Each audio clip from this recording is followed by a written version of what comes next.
3월 3일 금요일입니다. 오늘은 사도행전 9장 1절부터 마지막 43절까지 말씀입니다. 사울 혁신에 성공하다 라는 제목입니다. 사울 혁신에 성공하다. 사도행전에는 엄청난 혁명과도 같은 사건이 두 번 일어나죠. 한 번은 오순절 성령이 임하는 사건이고, 또 한 번이 바로 오늘 본문에 사도 바울이 회심하는 이 사건이에요. 오순절 성령이 일어남으로 제자들에게 복음의 능력이 덧입혀져서 그들이 유대와 사마리아와 온 유대 지역, 예루살렘과 유대와 사마리아 지역에 복음을 전하는 일들을 합니다. 그리고 요 사도 바울의 회심 사건으로 로마 곧 온 이방 세계에 복음이 전파되는 놀라운 일이 일어나게 되죠. 오늘 바로 그 엄청난 두 번째 사건이 일어나는 장면입니다. 오늘 본문은 크게 두 덩어리입니다. 첫째 단락은 사울이 다마스커스, 다메섹으로 가다가 예수님을 만나 회심한 사건이고, 두 번째 사건은 베드로가 루다에서 애니아라는 중풍병 걸린 환자를 치유하는 사건과 요바에서 다비다라고도 하고 죽은 도르가라고도 하는 그 죽은 사람을 살려낸 사건이죠. 오늘 말씀 묵상은 앞에 사울의 회심 장면만 묵상하도록 하겠습니다. 그런 말이 있죠. 허물을 못 벗는 뱀은 죽는다. 뱀은 한 해에 한 번씩 반드시 허물을 벗어야 된다고 해요. 그러니까 동면해가지고 봄에 나와서 그렇게 성장하다가 허물을 한번 벗어야 그래야 살 수 있다고 그러죠. 미련한 사람들, 세상을 살면서 어리석은 사람들이 생각하는 가장 보편적인 착각 중에 하나가 세월이 사람을 성숙하게 하고 나이가 사람을 지혜롭게 한다는 것입니다. 산전수전 겪으면서 세월을 먹고 나이를 더하다 보면 사람들은 다 지혜롭게 되고 성숙하게 된다는 것이죠. 그러나 우리가 살아봐서 알지만 사실은 다 다릅니다. 세월은 사람을 성숙하게 하는 게 아니라 낡아빠지게 만듭니다. 그리고 연약하게 만듭니다. 나이를 먹으면 먹을수록 그 사람이 또 지혜로워지는 게 아니라 왜 그렇게 고집스러워집니까? 나이를 먹으면 먹을수록 자기 주장이 강해지고 또 교만해지고 편견에 사로잡히게 되는 거죠. 그러니까 세월이나 이 나이 이런 것들은 먹으면 먹을수록, 세월이 가면 갈수록 사람이 점점 더 지혜로워지고 점점 더 성숙해지는 것이 아니라 더 후퇴하게 만들고 더 부패하게 만들어내는 거죠. 그래서 사람은 날마다 자기를 끊임없이 바꾸지 않으면 안 됩니다. 자기를 더 끊임없이 혁신시켜가지 않으면 새로운 사람으로 새로운 삶을 살 수가 없어요. 그렇게 자기를 날마다 끊임없이 혁신시켜가는 사람만 나이를 먹을수록 더욱더 지혜로워지고 세월이 흐를수록 더 성숙한 삶이 되는 거죠. 중요한 것은 자기를 바꾸려는 그 혁신의 의지가 있느냐 하는 거예요. 뱀이 1년에 한 번씩 그렇게 허물을 벗어내는 것처럼 자기 허물을 벗고 자기를 바꾸려고 하는 그 마음, 그 혁신하려는 마음이 있냐는 것이죠. 이게 없으면은 사람은 점점 더 악해지고 또 약해지게 되어 있는 겁니다. 그런데 우리가 이런 자기를 바꾸고 혁신하는 이것이 뭐 큰 뭔가를 해서 얻을 수 있는 게 아니에요. 그저 그냥 작은 자기의 지금 상태가 어떤지를 알고 자기를 바꾸려고 하는 작은 노력들, 작은 습관들, 이것들이 중요한 것이죠. 그러니까 자기를 조금이라도 변화시키려고 하는 그런 마음이 있으면 돼요. 그런 마음이 있으면 그 인생은 조금씩 날마다 새로워지는 거죠. 그래서 저는 그런 생각을 해봐요. 인생의 가장 중요한 노후 대책은 적금 들거나 연금 드는 것이 아니라 매일 운동해서 건강 챙기는 게 아니라 자기를 성장하고 자기를 변화시키려고 하는 그런 자기 혁신이 있느냐, 자기 혁신, 이게 인생의 가장 중요한 노후 대책이 아닌가 그런 생각을 해봅니다. 요즘에 세상은 혁신이라는 말에 목숨을 걸었어요. 혁신. 그래서 교육이건 사업이건 과학이건 기업이건 어디든 혁신을 못하면 죽는다 그럽니다. 그래서 혁신하려고 몸부림을 치죠. 내게 익숙한 것, 내게 즐거운 것, 이것을 과감하게 벗어버리고 허물벗듯 벗어버리고 뭔가 새로운 것을 자꾸 행하려고 하는 겁니다. 혁신, 한자어인데 혁신이라는 말이 뭐예요? 혁신은 새로운 가죽을 입는다는 거예요. 옛 가죽을, 옛 허물을 벗어버리고 새 가죽을 입는다. 이게 혁신입니다. 여러분은 지금 매일매일 혁신 프로그램을 가지고 있나요? 매일매일 혁신하고 있는가 말입니다. 날마다 우리의 옛 습관, 옛 허물을 벗어버리는 삶을 살고 있느냐 말이죠. 이런 관점에서 볼 때 사도 바울은 인생에서 가장 엄청난 혁신을 이루었던 사람입니다. 사도 바울은 원래 사울이라는 이름의 청년입니다. 잘 나가는 청년이었죠.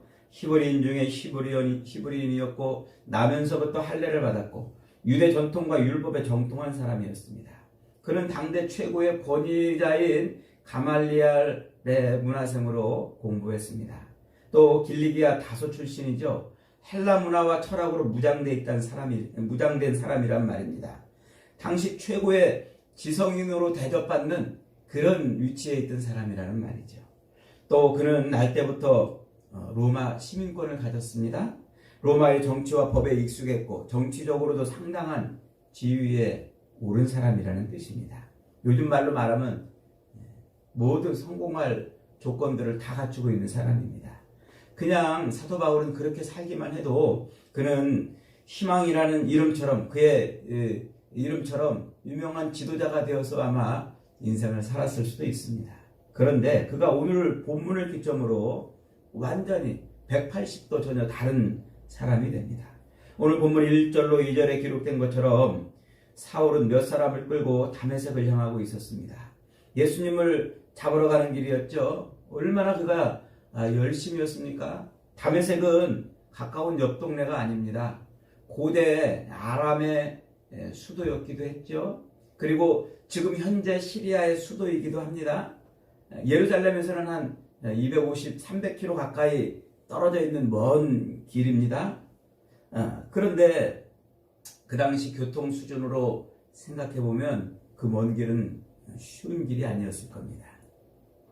스데반 집사의 순교 사건으로 초대교회에 다시 핍박의 불시련이 찾아왔습니다. 교인들이 사방으로 흩어져 여기저기 피난을 갑니다. 그때 아마 그 피난 간 교인들 중에 일부가 다마스커스, 다메섹으로 갔던 것 같습니다. 사울은 예루살렘 자치구의 지도자인 대제사장의 승인을 받아서 정식으로 그들을 체포하러 길을 떠난 겁니다. 본문은 사울이 주의 제자들을 향해서 뭐가 등등했다고요? 위협과 살기가 등등했다 그래요. 여러분, 살기가 등등한 얼굴을 보신 적 있나요? 두렵지 않습니까? 무섭지 않습니까? 사울이 살기가 등등한 얼굴을 띠고 그 길을 갔다고 기록하고 있는 겁니다.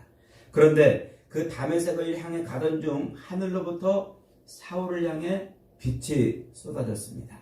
정오의 태양보다 더 빛나는 빛이었습니다. 너무 놀란 사울은 땅에 엎드려졌습니다. 하늘에서 음성이 들립니다. 길 가던 모든 사람들이 다 들었습니다. 4절에 보니까 땅에 엎드려져 들음에 소리가 있어 이르되 사울아 사울아 네가 어찌하여 나를 박해하느냐. 사울이 대답합니다.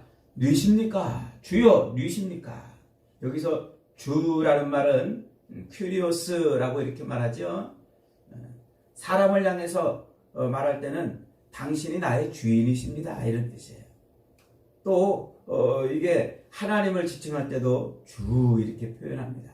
그러니까 지금 사울이 주여 누이십니까? 라고 이렇게 말하고 있는 것은 사람을 향해서 한 게 아니라 허공에 대고 외쳤으니까 하나님을 의미하는 말이겠죠.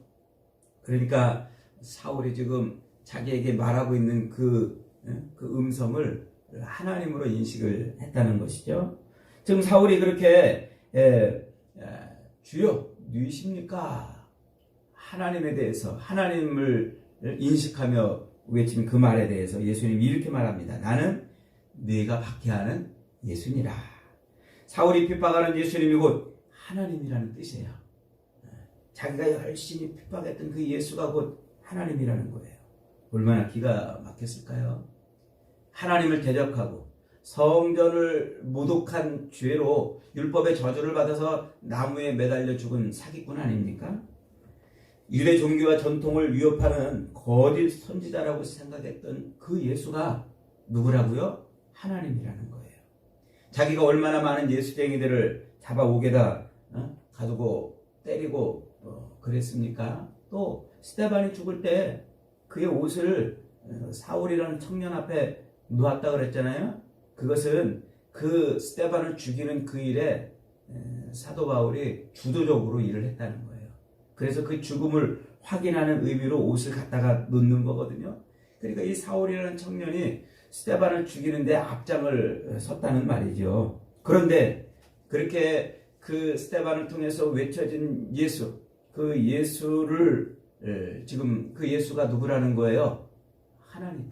네가 핍박하는, 네가 지금 하나님을 핍박하고 있다고 지금 말하고 있는 것이죠. 사울이 얼마나 충격을 받았을까요? 하나님을 핍박하고 있다고 그렇게 말하고 있으니 말이죠. 주님은 계속해서 말씀하십니다. 너는 일어나 시내로 돌아가라. 네가 행할 것을 네게 이를 자가 있느니라. 사울은 비틀거리며 일어났습니다. 그러나 눈이 멀었습니다. 어안이 벙벙한 채 바보처럼 서 있던 동료들이 그를 직가라는 거리에 있는 유다의 집으로 데려갔습니다. 직가라는 말은 곧은 도로, 아주 곧게 뻗은 도로라는 말이에요. 우리 옛날에 한양의 종로거리처럼 그렇게 그 시내를 관통하는 중요한 도로인 것이죠. 다메섹을 관통하는 중심 도로였습니다. 그곳에서 사흘간 식음을 전폐하고 있다가 그 집을 찾아온 이 아나니아라는 사람을 통해서 예수의 이름으로 세례를 받습니다. 예수님이 주시는 사명과 비전을 받고 곧 성령으로 충만해졌습니다. 이로써 기독교 역사상 가장 위대한 영웅이 탄생하게 되는 것입니다. 그는 그렇게 몸이 회복되자마자 곧바로 무슨 일을 했을까요? 회당으로 달려나갔어요. 그리고서는 예수가 하나님의 아들이시라고, 예수가 그리스도라고 전파하기 시작했습니다. 사울의 가족과 친구들 그리고 그의 후원자들과 동료들의 눈에는 그가 미친 것이 분명히 있을 겁니다. 잘 나가던 보장된 미래를 다 포기하고 갑자기 그는 자기가 잡아 죽이려던 사람들처럼 예수의 증인이 되어버렸습니다. 주변 사람들은 이해할 수 없었을 겁니다. 예수 때문에 멀쩡하던 인생 하나 망가졌고 버려졌다고 그렇게 혀를 차고 가슴을 쳤을 것입니다. 오히려 그를 향해서 또 분노하기 시작했어요. 그래서 성 안에서 있는 사람들이, 유대인들이 이 사울을 죽이려고 하죠. 그러니까 그를 돕는 사람들이 얼른 사울을 광주리에 달아서 성 밖으로 내서 보내는 그런 일이 벌어졌습니다. 그럼에도 불구하고 사울은 멈추지 않았어요. 확고했습니다. 왜요? 그에게 혁신이 일어났기 때문이죠. 그는 사울이란 이름도 버렸습니다. 그리고는 작은 자라는 이름의 뜻에 바울이 됩니다. 그는 이전과는 전혀 다른 삶을 살기 시작합니다. 그날 이후로 그는 전혀 새로운 인생을 사는 겁니다. 그러면서 하루하루 그는 인류의 역사를 새로 써가고 하나님의 나라를 위해서 쓰임받는 인생이 됩니다. 사도 바울이 한 일이 뭐가 있을까요? 그는 그저 천막 깁는 일로 하루 벌어 하루 먹으면서 여기저기 돌아다니면서 예수를 전한 것뿐이에요. 그가 어디 나가서 돈을 벌었거나 어디 나가서 전쟁을 했거나 어디 나가서 무슨 대단한 큰 발명을 한 게 아닙니다. 그는 그저 그냥 자기가 만났던 예수를 전하는 일, 자기에게 말씀하셨던 그 예수를 자기 것으로 삼아 전하는 그 일을 했던 것이죠. 오늘 저와 여러분이 하고 있는 바로 그 일을 하고 있는 것입니다. 그런데 그렇게 자기 삶을 완전히 예수에게 올인해서 그렇게 예수를 전하는 그의 인생을 통해서 세상 역사는 완전히 뒤바뀌게 됐습니다. 여러분, 사울이 왜 갑자기 변했을까요? 사울은 그날 다메섹 사건을 통해서 이전에 율법을 지킴으로 얻는 그 의로움, 율법 지킴을 통해서 얻는 의로움보다 훨씬 더 가치 있는 신분이 있다는 것을 알았던 겁니다. 율법을 지키고 율법을 행함으로써 얻을 수 있는 그 의로움보다 훨씬 더 가치 있는 의로운 신분이 있다는 것을 아는 것입니다. 그래서 그는 율법의 의를 벗어버리고 새롭게 새로운 신분의 옷을 입기 시작한 것이죠. 요한계시록 20장 6절에 가면 말세를 사는 성도들의 신분과 사명을 이렇게 밝혀놓고 있습니다. 계시록 20장 6절입니다. 이 첫째 부활에 참여한 자들은 복이 있고 거룩하도다. 둘째 사망이 그들을 다스리는 권세가 없고 도리어 그들이 하나님과 그리스도의 제사장이 되어 1000년 동안 그리스도와 더불어 왕노릇하리라. 1000년 동안 그리스도와 더불어 뭐 한다고요? 왕노릇하리라. 하나님과 그리스도의 제사장이 되어서 왕노릇하리라. 요 제사장으로 왕노릇한다, 요 말이 바로 말세 성도들의 신분인 거예요. 왕같은 제사장이라는 말이죠. 사도 바울은 예수를 만나자마자 그걸 알았어요. 예수를 만남으로 자기에게 입혀지는 새로운 신분이 무언가를 알았습니다. 그것이 곧 왕같은 제사장입니다. 하나님께서는 구약시대에 이스라엘을 선민으로 세워서 특별히 다스렸는데 세 가지 직분으로 나라를 통치했습니다. 하나는 왕이지요. 또 하나는 선지자, 그리고 제사장입니다. 왕은 다윗의 혈통에서 나왔고 제사장은 아론의 혈통에서 나왔고 선지자는 그때마다 하나님이 특별히 세웠습니다. 이 특별한 직분은 모두 다 기름을 부어서 세웁니다. 그리고 이 특별한 직분, 기름을 부어서 세우는 이 세 가지 직분을 한꺼번에 갖고 이스라엘을 통치하는 지도자가 메시아입니다. 그래서 이스라엘 백성들은 그 메시아를 늘 기다리고 그 세 가지 직분을 통합해서 자기들을 통치할 그 구원자를 기다렸던 것이죠. 예수님이 바로 메시아. 예수님을 메시아라고 하는 이유는 예수님이 바로 그렇게 세 가지 직분을 다 통합한 그리스도이기 때문에 그렇습니다. 예수님이 왕과 선지자와 제사장을 통합하는 그런 분이시죠. 그런데 놀라운 것은 예수님을 영접하여 예수님을 구주로 믿는 자들마다 예수님께서 그 위대한 신분, 그 신분을, 왕같은 제사장의 신분을 나누어 주신다는 사실입니다. 베드로전서 2장 9절에 가면 이렇게 말합니다. 너희는 택하신 족속이요 왕같은 제사장들이요 거룩한 나라요 그의 소유된 백성이니 이는 너희를 어두운 데서 불러내어 그의 기이한 빛에 들어가게 하신 이에 아름다운 덕을 선포하게 하려 하시니라. 예수님을 자기 구주로 영접한 사람은 율법을 지킴으로 얻을 수 있는 그 의가 아니라 하나님이 부어주시는 의, 하나님 나라의 왕이요 선지자요 제사장이 되어서 그리스도와 함께 왕 노릇하고 선지자 노릇하고 제사장 노릇하게 된다는 겁니다. 사도 바울은 이 다메섹 가는 길에서 예수님을 만남으로 그것을 알았던 거예요. 그래서 그는 자기 신분이 율법을 지킴으로 얻을 수 있는 그 의로움보다 훨씬 더 의로운 신분으로 변한다는 것을 그는 알았던 겁니다. 그러니 그것을 마다할 이유가 없었겠죠. 사도 바울은 즉시로 율법을 지킴으로 얻을 수 있는 그 의로움의 옷을 벗어버리고 그리스도를 통해서 얻는 그 옷을 입었던 것입니다. 그게 바로 사도 바울의 혁신이죠. 옛것을 벗어버리고 허물을 벗어버리고 새 것을 입는 거예요. 죄를 벗어버리고 그리스도를 옷 입은 거죠. 율법에 충실하고 열심이었던 사도 바울은 율법이 추구하는 의를 벗어버리고 예수 그리스도를 옷 입은 것, 죄와 허물을 벗고 의를 옷 입은 진짜 혁신을 이룬 사람입니다. 이 놀라운 사실을 체험한 사도 바울은 그래서 로마서 13장 14절에서 우리에게 이렇게 외쳐주잖아요. 오직 주 예수 그리스도로 옷 입고 정욕을 위하여 육신의 일을 도모하지 말라. 자기 욕망을 채우는 일, 자기 욕망을 채움으로써 얻을 수 있는 그 육신의 일을 도모하지 말고 뭐 하라고요? 그리스도로 옷 입으라. 그리고 그는 그렇게 다메섹 가는 길에서 그리스도를 만남으로 그리스도를 옷 입고 가는 곳마다 만나는 사람들에게마다 예수로 옷 입는 삶을 살도록 하기 위해서 자기를 버렸어요. 혁신의 끝판왕이 된 것이죠. 여러분, 십자가에 달려 죽으신 예수님이 저와 여러분의 구주이심을 여러분은 확신하십니까?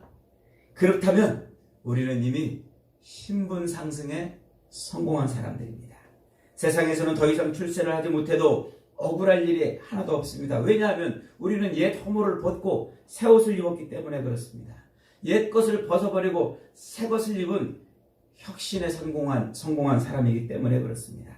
올라갈 대로 다 올라간 최고의 신분을 누리는 사람들이죠. 여러분, 올림픽에서 금메달 딴 사람이 동메달 못 땄다고 억울해하는 거 보셨습니까? 최고의 자리로 올라갔으니까 더 이상 다른 것은 억울해하지 않는 것입니다. 그러므로 여러분, 저와 여러분들이 그리스도로 옷 입고 최고의 신분을 얻었다면 다른 것을 부러워할 이유가 없어요. 우리는 먹든지 마시든지 무엇을 하든지 하나님의 영광을 위해 하면 됩니다. 그것이 그리스도로 옷 입은 것입니다. 그래서 고린도후서 5장 17절에서 사도 바울은 이렇게 말합니다. 누구든지 그리스도 안에 있으면 새로운 피조물이라. 이전 것은 지나갔으니 보라 새 것이 되었다. 우리가 새 것이 되었다고 말합니다. 그러면서 고린도후서 4장 16절에서는 그러므로 우리가 낙심하지 아니하노니 우리의 겉사람은 낡아지나 우리의 속사람은 날로 새로워진다. 우리의 겉사람은 낡아지나 속사람은 날로 새로워진다고 말합니다. 여러분, 세월은 우리를 낡아지게 만듭니다. 그러나 왕같은 제사장들은 속사람이 날마다 새로워지는 것입니다. 날마다 더 혁신이 되는 것이죠. 뱀이 허물을 벗듯 우리 속에서는 날마다 이런 혁신이 일어나야 됩니다. 그래서 세상을 옷 입고 세상 것으로 나를 높이려고 하는 이런 율법의 의를 덧입는 것이 아니라 우리는 그리스도로 옷을 입어야 돼요. 이것이 저와 여러분 삶에서 일어나는 혁신 프로그램이 되어야 합니다. 어제보다 나은 예배자가 되고 어제보다 나은 기도자가 되고 어제보다 나은 봉사자가 되고 어제보다 나은 전도자가 되고 어제보다 나은 그런 그리스도인이 되어야 하는 거죠. 그것이 바로 그리스도로 옷 입는 겁니다. 여러분, 그리스도로 옷 입는다는 것은 다른 게 아니에요. 안전하서나 예수 생각하는 거예요. 어딜 가나 예수 생각하는 거. 먹든지 마시든지 무엇을 하든지 다 하나님의 영광을 위해서 하는 것. 그것이 그리스도로 옷 입는 거예요. 고린도전서 15장 31절에서 사도 바울은 이렇게 말합니다. 형제들아, 내가 그리스도 예수 우리 주 안에서 가진 바 너에 대한 나의 자랑을 두고 단언하노니 나는 날마다 죽노라. 고린도 교회를 향해서 외치는 말이 그거예요. 이 다메섹 가는 길에서 만났던 그 예수를 만난 그 일, 그가 경험한 그 일, 예수로 옷 입는, 그래서 그의 인생이 예수를 믿기 이전과 이후의 삶이 완전히 바뀌었던 바로 그 사건을 두고 고린도 교인들에게 말하는 겁니다. 예수 우리 주 안에서 가진 바 너희에 대한 나의 자랑을 두고 내가 단언하노니 나는 날마다 죽노라. 허물을 벗는다는 말이죠. 옛사람을 죽인다는 말이죠. 그래서 자아를 죽이고 욕망을 죽이고 자기 정욕을 죽여내는 삶을 사는 거예요. 옛사람을 죽임으로 내 안에 예수가 사는 것, 내가 아닌 예수로 살아가는 것, 그것이 사도 바울이 날마다 죽는다고 말하는 표현인 겁니다.